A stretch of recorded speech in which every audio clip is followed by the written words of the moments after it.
Seguimos conversando con Juan Luis Burr, que es economista jefe de Fiel. Bueno, Juan Luis, estamos hablando de la inflación. Vos señalabas que, bueno, que ante un mayor nivel de actividad, como que se espera para el año próximo, debería haber una presión adicional sobre un nivel de precios que ya es alto.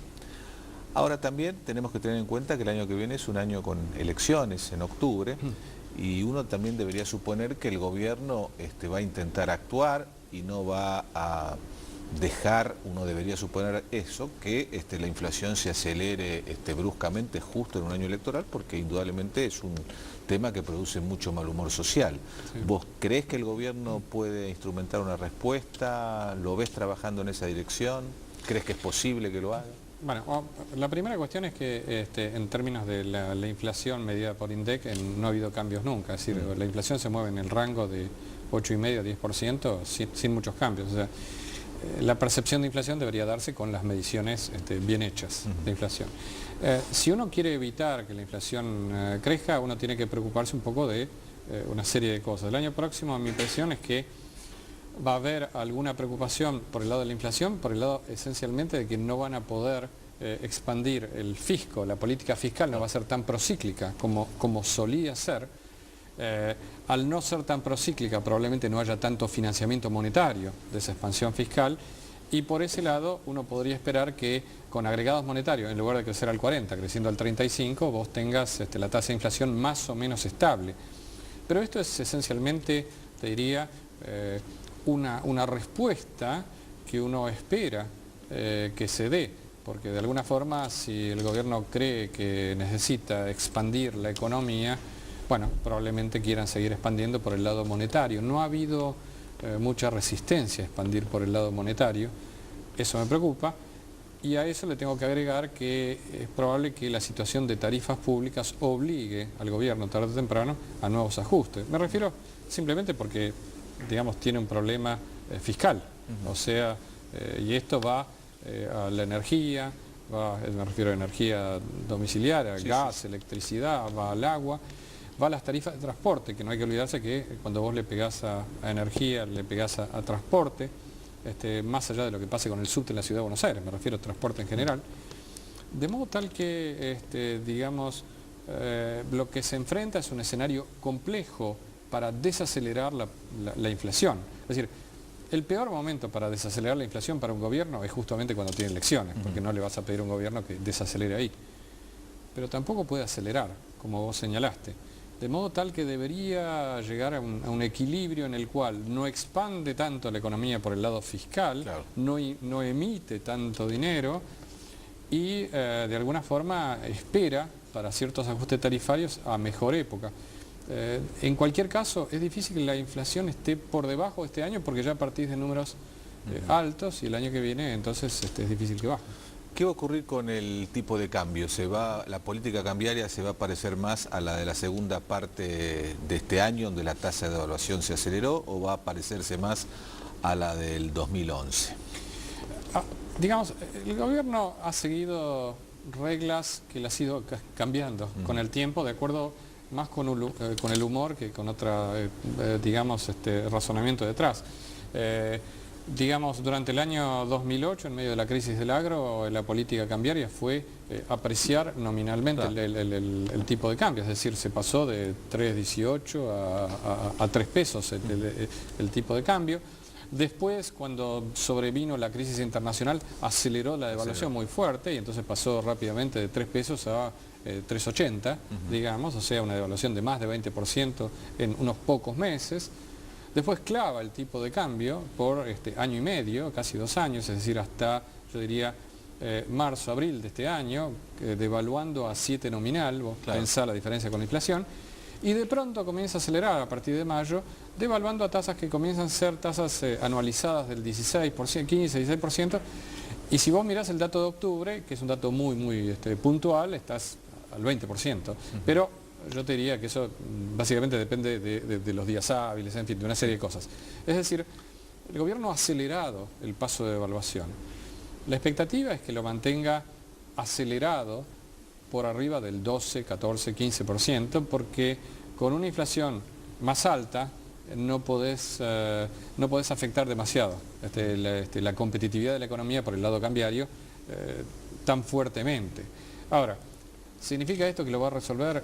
No, porque pensá vos que si vos tenés, vamos a poner cualquier número de inflación, si vos tenés 25 de inflación, ir al 15 o 16% de devaluación o al 20% no te resuelve el problema. Claro. A lo sumo no te lo agrava demasiado, pero vos ya venís de un problema. De modo tal que nosotros estamos esperando que mantengan una tasa de devaluación relativamente alta como ahora, es decir, alta me refiero respecto del pasado, pero que la cuestión de competitividad la traten de resolver por otras vías. Otras vías son, te diría, a ver, no quiero volver a los programas de competitividad de Cavallo. De Cavallo, sí, claro. Pero sí, bueno, por ejemplo, me fijo para ver cuánto le doy a cada uno. Pero Juan Luis, ¿Brasil no ha hecho algo de eso en los últimos tiempos? Los países hacen muchas de esas cosas porque les encanta a los gobiernos poder... muestran que están activos, que están ocupados. Y además te lo doy caso por caso. Sí. Es decir, caso por caso puede ser el sector productor de cuero de tal tipo, o de zapatos, o de... lo que se anunció esta semana, en cierto sentido, en tener una buena base de subsidios por empresas, etcétera, para actuar inteligentemente, así se dijo, podría ser de alguna forma el comienzo de políticas también que son caso por caso, porque como ya no resuelvo el problema general, que es el problema de tipo de cambio, y bueno, entonces me voy a ver quién grita más. Así que vas a ver ¿crees que va a haber programas de mejoras por ese lado? Digamos, de intentar mejorar la competitividad con ese tipo de medidas. Exactamente, y eso de alguna forma también le da espacio a los sectores empresarios para, bueno, trato de ubicarme, trato de pedir, porque hay un espacio y yo mostrar que mi sector está más afectado que otro sector y tener alguna mejora, ¿no? ¿Y con esas medidas vos crees que puede alcanzar para mejorar la situación de competitividad que en algunos sectores, sobre todo en el interior del país, se ha puesto bastante complicada? El problema es que vos con eso mejorás a algún sector, le das algún margen a algún sector, pero la economía argentina es, digamos, todo el sector agropecuario, que es altamente competitivo. Digamos, vos pensás que digamos, tenés un sector que es la pampa húmeda, que puede soportar una retención del 35% eventualmente, con un tipo de cambio que está relativamente atrasado, pero a medida que vos te movés de las zonas más ricas y vas a las zonas marginales, estás condenando a todas esas zonas a que dejen de producir, porque tienen dificultades para producir. Entonces puede ser que vos le resuelvas el tema a una industria en particular, difícilmente se lo vas a resolver. Bueno, a todos no se lo vas a poder resolver de esa forma. Juan Luis, al principio hablábamos de que esta semana ustedes FIEL hizo su conferencia anual, sí. Allí se presentó un trabajo que estudiaba, bueno, como la dimensión del sector público en la Argentina, el crecimiento del empleo público del cual ya hablamos y también una evaluación sobre cuál ha sido la eficiencia del gasto en distintos sectores, porque ha habido bastante disparidad en ese sentido. ¿Qué es lo fundamental que ustedes plantean con esa investigación? El objetivo es mirar que vos has tenido un crecimiento muy fuerte del Estado, medido casi por cualquier dimensión. Vos lo podés medir por empleo, lo podés medir por presión tributaria, o sea, simplemente saber que antes el gobierno nacional, el sector público no financiero, recaudaba algo así como 18-19% de impuestos, ahora recauda 32, 33, y si lo mirás a nivel nacional, cuando sumás nación, provincias, municipios y la cuestión de la seguridad social en su conjunto, el Estado argentino recauda alrededor de 42 puntos, gasta alrededor de 45 puntos del producto, es decir, se ha vuelto un Estado muy grande. Entonces la pregunta es, en 10 años has aumentado la presión tributaria y la participación del Estado en 12 puntos, 13 puntos del PBI. Eso, aunque la gente no sé si entiende la magnitud de esto, es mucha plata. La pregunta es, ¿estás mejor? ¿Has mejorado en la eficiencia, en la entrega de los servicios que hace el sector público? Bueno, no hay claramente una mejora y uno lo hace analizando caso por caso. Vos tenés que ir a educación, a salud, a los servicios públicos. Se presentaron algunos ejemplos, algunos estudios de caso, por ejemplo el caso de educación, el caso de salud, donde lo que uno ve es que digamos, con el nivel de gasto que tenés, vos podrías entregar muchos más servicios. Por ejemplo, podrías tener a nivel de salud, con el nivel de gasto que tenés, mucho más internaciones, mucho más tiempo la gente, etc. O en el nivel educativo, vos deberías tener, después del aumento de gasto que has tenido, una mejora sustancial en la calidad de la educación. Es difícil medir la calidad, pero bueno, ahora hay mediciones. Están planteando que aumentó mucho la cantidad, pero no tanto la calidad. Y la calidad no aumentó. Y en materia de programas para disminuir la pobreza, no hay una evaluación positiva que pueda hacerse. No, ha habido programas, digamos, ha habido varias acciones en materia de tratar de reducir la pobreza.